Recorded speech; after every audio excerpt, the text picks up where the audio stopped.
জয়গুরু বন্দে পুরুষোত্তমম। সাহিত্যিকরা জীবনকে নদীর স্রোতের সঙ্গে তুলনা করেছেন। দেখতে দেখতে জীবনের সায়াহ্নকাল সমুপস্থিত। অবসর জীবনে অগণিত স্মৃতি মনের মণিকোঠায় ভিড় জমায়। এদের মধ্যে কিছু স্মৃতি জীবনীয় করে রাখতে ইচ্ছা করে, আর সেই উদ্দেশ্যেই এই অপটু লেখার অবতারণা। বয়স ৮০ কোঠা পেরিয়েছে। ছোটবেলা থেকে কাটে তদানীন্তন পূর্ব পাকিস্তানের এক অখ্যাত গ্রামে। ইংরেজ শাসনের অবসানের প্রবল আন্দোলন চলছিল। তখন বয়স ১০-এর কোঠায়। সব কিছু বুঝতে না পারলেও অনেক কিছুই অনুভব করতে পারতাম। সে সময় পাবনার হিমায়তপুরে শ্রী শ্রী ঠাকুর অনুকূলচন্দ্রের জীবনবর্ধনকামী সৎসঙ্গ আন্দোলন দুর্বার গতিশীল। গ্রামেগঞ্জে অনেকে সৎসঙ্গকে জয়গুরুর ধর্ম নামে অভিহিত করত। দৃষ্টিভঙ্গিও ছিল ত্রুটিপূর্ণ। সৎসঙ্গীদের কাছে শুক্রবার দিনটি ছিল অতীব পবিত্র দিন। তাই দীক্ষিতরা এদিন সবাই নিরামিষ আহার করতেন। গ্রামবাসীরা বলতো তারা শুক্রাচার্যের জন্মদিন পালন করছে। ইষ্টভৃতি পরিপালন তো মুখরোচক সমালোচনার বস্তু ছিল। খালি পেটে থানকুনি পাতা খাওয়াকে তারা বিদ্রূপ করত। বলতো ঠাকুরের শিষ্যরা পূজায় তুলসী পাতার পরিবর্তে থানকুনি পাতা ব্যবহার করে। গুরু ভাইরা পরস্পর দেখা হলে জয়গুরু সম্বোধন করে বলে তাদের জয়গুরুর দল আখ্যা দেওয়া হয়। এমনতর কত কিছু। এমনকি গ্রামে কেউ দীক্ষা নিলে তাকে একঘরে করে রাখার মতো অবস্থা হতো। আর বর্তমানে সৎসঙ্গীদের মানুষ কত শ্রদ্ধার সঙ্গে দেখে। আমাদের গ্রামের ১০ম শ্রেণীর এক ছাত্র দীক্ষা নিয়ে দেওঘরে ঠাকুর দর্শনে গিয়ে দয়ালের প্রাণকারা আকর্ষণে ইষ্টকর্মে সেখানেই থেকে যান। এদিকে রটে যায় ঠাকুর জাদু জানেন। পরবর্তীকালে ঠাকুর দর্শনে গেলে আমার কাছে সত্যটা প্রকট হয়। তৎপূর্বে আমার পিস্তুত দাদার বাসায় দয়ালের ছবি দেখে মোহিত হয়ে বৌদিকে অবাক বিস্ময়ে জিজ্ঞেস করেছিলাম, সত্যিই কি তিনি এত সুন্দর?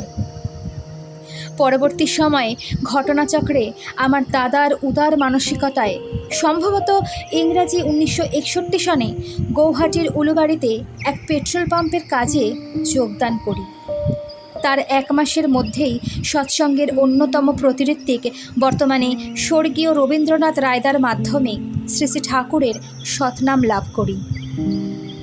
তারই নির্দেশে ১৯৬১ সালের এপ্রিলে উৎসবের সমস্ত রকম বাধা বিপত্তি এড়িয়ে দেওঘরে গিয়ে পৌঁছাই। তখনকার দিনে সেই লং জার্নি ভীষণ ক্লান্তিকর ছিল। ঠাকুরকে প্রথম দর্শনেই মন আনন্দে ভরপুর হয়ে যায়। ঠাকুরের ৭৫ বছর বয়সের শরীরে কি উজ্জ্বল দীপ্তি, তা ভোলার নয়। ললাট থেকে যেন আলো ঠিকরে বেরোচ্ছে। হাত ও পায়ের গঠন ছিল অপরূপ। অবর্ণনীয় মিষ্টি তার চাহনি ছিল সর্বব্যাপী। চতুর্দিকে দাঁড়ানো ভক্তদের মনে হতো ঠাকুরের দিব্য দৃষ্টি যেন তার দিকেই পড়ছে। মাঝে মধ্যে কোনো ভক্তকে জিজ্ঞাসা করতেন, কনে আলি? সে যে কি মধুর সুর, আজও কানে বাজে।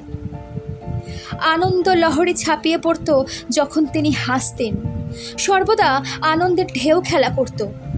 দর্শনার্থীদের মধ্যে ব্যথিত পীড়িতদের জ্বালা যন্ত্রণার অবসান ঘটত। কি অপূর্ব সুন্দর শোভা বিকিরণ হতো শ্রী শ্রী ঠাকুরের ধবধবে অনিন্দ সুন্দর বিছানা এবং টান টান করে টাঙানো মশারি থেকে। পারফেকশনের প্রতিমূর্তি দয়ালের চৌকির আশেপাশে নির্দিষ্ট স্থানে নিখুঁতভাবে সাজানো থাকত সমস্ত কিছু। আলমারিতে রাখা বইগুলো ব্যবহারের পর যথাস্থানে রাখা হতো। একটা হারানো লবঙ্গের ঘটনা আমাদের অগোছালো জীবনে ছিল চরম শিক্ষা। এমনকি গড়গড়ায় তামাকু সেবনের দৃশ্যও মনকে দোলা দিত। তার ভাগবত প্রেম এত গভীর ছিল যে তার কাছ থেকে দূরে থাকা সম্ভব ছিল না। রবীন্দ্রনাথ রায়ের মতো ভক্ত ঠাকুরের কথা বললে কষ্ট হবে ভেবে খুব সন্তর্পণে প্রণাম নিবেদন করে দাঁড়িয়ে থাকতেন এক কোণে। কিন্তু ঠাকুরের দৃষ্টি তার দিকে পড়ত। অতলান্তিক মমতা মাখানো সুরে সুরে জিজ্ঞাসা করতেন, রবিন, কনে আলি? ভক্তগণ উৎসবে যতই আসতে থাকতো, শেষে ঠাকুরের শরীর মন চাঙ্গা হয়ে উঠত। উৎসব শেষে যখন ভক্তগণ বিদায় নিয়ে চলে যেত, তখন বেদনা ভারাক্রান্ত হয়ে কথা বলতে পারতেন না, অসুস্থ হয়ে পড়তেন। এমন দৃশ্য হামেশাই ঘটত। জন্ম জন্মান্তরের কোনো সুকর্ম এবং বাবা মার আশীর্বাদে এমন সব দৃশ্য দেখার সৌভাগ্য আমার হয়েছে। এখানে আমার বলতে লেখক প্রসন্ন কুমার নাথ তার জীবনীয় ঘটনা তুলে ধরেছেন। যদিও অজ্ঞানবশত মা বাবার প্রতি আমার করণীয় কর্তব্য আমি কিছুই করতে পারিনি, এ ব্যথা আজও বার্ধক্যে নিত্য কষ্ট দেয়। এর পরিপূরণ কখনো হবে না জানি না। মাতা পিতার কিভাবে সেবা করতে হয় তা পরম পূজ্যপাদ শ্রী বরদার জীবনে দেখেছি, কিন্তু মনে গেঁথে নিতে পারিনি। নবীন প্রজন্মের কাছে আমার আবেদন, যেন আমার মতো এমন ভুল আর কেউ না করে। প্রথম ঠাকুর দর্শনের অনুভূতি একটু বলতে হয়। দুপুরবেলা দাঁড়িয়ে আছি পার্লারের উত্তর দিকে, দর্শন করছি ৭৫ বৎসর বয়সের অভূতপূর্ব ব্যক্তিত্ব। সরে গিয়ে আনন্দবাজারের প্রসাদ নিতেও ইচ্ছা হচ্ছে না। মনে মনে গভীরভাবে একটি কথাই আলোড়িত হচ্ছে, পুরুষোত্তম মানে কি? সংকোচে কাউকে জিজ্ঞাসা করতে পারছি না। দুপুরে ভোগের পর ঠাকুর তামাকু সেবন করছেন। মনে ঢেউয়ের মতো ওঠানামা করছে পুরুষোত্তম শব্দটি। কাছে আছেন শ্রদ্ধেয় ডাক্তার প্যারিদা এবং শ্রদ্ধেয় বঙ্কিম রায়দা। হঠাৎ আশ্রমবাসী শ্রদ্ধেয় অনিলদা আমার ডান পাশে এসে উচ্চস্বরে বলে ওঠেন, বন্দে পুরুষোত্তমম। অন্তর্যামী দয়াল সঙ্গে সঙ্গে প্যারিদাকে জিজ্ঞাসা করেন, পুরুষোত্তম মানে কি রে? আবার নিজেই বলছেন, পুরুষ যুক্ত উত্তম, অর্থাৎ উত্তম পুরুষ, শ্রেষ্ঠ পুরুষ, তাই না? কি আশ্চর্য! এই বয়সে শ্রী ঠাকুর পুরুষোত্তম শব্দের অর্থ ব্যাখ্যা করছেন, তা নয়, আমার প্রশ্নের মীমাংসা করে দিচ্ছেন। ঠাকুর এহেনভাবে ভক্তদের জীবনের অসংখ্য ঘটনার সমাধান করে দিয়েছেন। মনে পড়ে আমার শিক্ষক শ্রী শচীন সাহা 1966 সনে কন্যা বিয়োগের পর এক সৎসঙ্গী দাদার যাজনে মনে অসংখ্য প্রশ্ন নিয়ে দেওঘর গিয়েছিলেন। শ্রী শ্রী ঠাকুর দর্শন করে আলোচনার মাধ্যমে সমস্ত প্রশ্নের সমাধান পেয়ে উক্ত শচীন সাহা সদ্দীক্ষা গ্রহণ করে জীবন সার্থক করেন। ত্রিপুরার কৈলাস শহরের এক ইষ্টভ্রাতা পরেশ পালের জীবনের ঘটনার উল্লেখ করতেই হয়। 10 জনের পরিবার, ভুসিমালের ওপর নির্ভরশীল, অনিয়ন্ত্রিত জীবনযাপনের জন্য ব্যবসা বন্ধ হয়ে যায়। অসহায় অবস্থায় এক সৎসঙ্গী বন্ধুর প্রেরণায় সদ্দীক্ষা গ্রহণ করেন, কিন্তু ব্যবসা দাঁড় করাতে অপারগ। বন্ধুর প্রেরণায় দেওঘরে গিয়ে শ্রী ঠাকুরের চরণে নিবেদন করবেন, কিন্তু যাওয়ার জন্য গাড়ি ভাড়ার টাকা কোথায় পাবেন? টাকা ধার দিতেও কেউ চায় না। শেষ পর্যন্ত এক ইষ্টপ্রাণ কর্মচারী দাদাকে বলে বসত বাড়ি বন্ধক রেখে 100 টাকা ধার নিতে চান, কিন্তু বিনা শর্তেই তিনি 100 টাকা দেন। পরেশদা দেওঘর যান। ঠাকুর প্রণামের পর হাউ হাউ করে কেঁদে ওঠেন।